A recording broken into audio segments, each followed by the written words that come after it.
Go. I'm Mona Haidar, and this is my husband, Sebastian Robbins. We're on the road for 3 weeks to follow the Muslim thread woven through the fabric of our country. The American story is the Muslim story.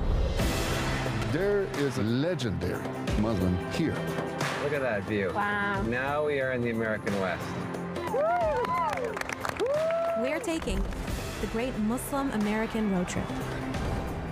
A new documentary series on PBS features a Muslim American couple taking a cross-country journey along historic Route 66 to discover untold stories of America's Muslim roots.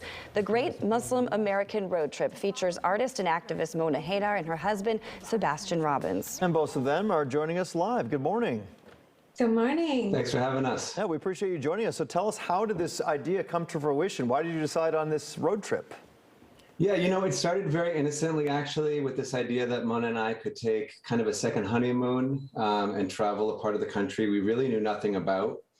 But what it blossomed into was actually something much more interesting than just the two of us arguing and eating potato chips and listening to music, where we encountered these amazing people starting in Chicago, actually at the Willis Tower on day one, and ending up in the Santa Monica Pier in Los Angeles. So the whole end of Route 66, and just incredible communities and individuals at every stop. Can you talk about the Willis Tower, a little bit about the significance of why you started there?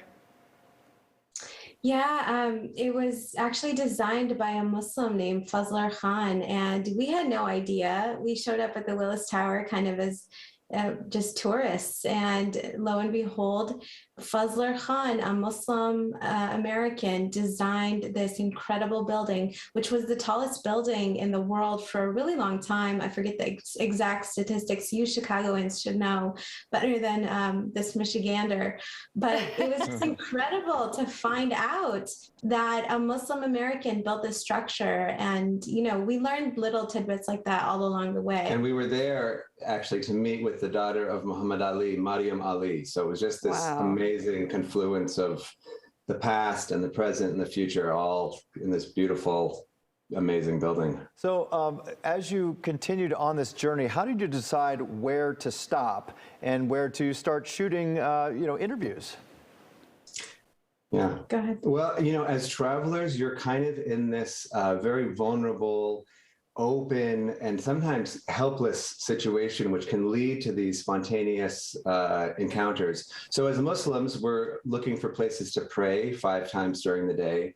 So some of the stops were sort of by necessity. We would find a mosque, ask to pray there, and then Google Maps was amazing.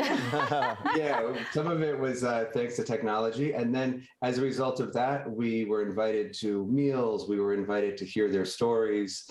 Some places we were a little bit more planned. And some, stopping at the Grand Canyon and other sort of more touristy spots were just kind of part of the road trip. In 2015, you guys did the Ask a Muslim project, where you basically sat up a table and, if people had questions about being Muslim, they could come to you and you would answer their questions. I feel like with this, you're kind of reversing the roles. You're no longer the teacher, but now you kind of embrace the role of a student where you wanted to learn more. Was that a different feeling for you? That's so funny. You really hit the nail on the head right there. We really felt like the roles were reversed. We did this project, Ask a Muslim, and people would come up to us and ask us all kinds of questions, not necessarily about being Muslim. And here we are a few years later, traveling the country, kind of taking it on the road, asking people questions. And so we ended up becoming the students, just like you said. And it was such a beautiful education to learn from, not just like information, you can read little signposts and learn little statistics and data, but actually hear people's lived stories and hear it straight from their mouths, straight from their hearts. For me, that was the most impactful thing. Yeah, I mean, it really looks fascinating. Tell us about how you were able to get PBS to produce this here. Did you pitch it to the network, or did they approach you with the idea? It was a mix of things, actually. It was a beautiful sort of collaborative concept between PBS and UPF, Unity Productions Foundation. And they had this beautiful concept of well, we're not actors. Sebastian and I are just kind of parents. I also make music and work as a chaplain, and he's an educator and farmer. They were like, what would it be like for people just to be exposed to real Muslims, not scripted, also not a salacious like reality TV show, but also just like folks who are busy raising their 2 little boys and active in the world and trying to make this world a little bit more beautiful. And so, it was a collaborative effort, and they reached out to us and we were like, heck yeah, we'll take a road trip. That's cool. So what do you hope people take away from this after watching? I think one thing is just the incredible diversity of the Muslim experience in America. Most people don't know that the single largest group of Muslims in America is the African American Muslim community. It's a very overlooked fact, and Mariam Ali sort of embodied that at the beginning of our journey. I think the second thing is, this cliche that you can't hate up close. And like some cliches, actually, it has some truth. And so by getting close to people, looking them in the eye, shaking their hand, taking a minute to hear their stories, I really hope that viewers, through us as the sort of traveling students in this show, can really learn and get close to some of the people we met, and maybe soften some of those boundaries and barriers we carry around.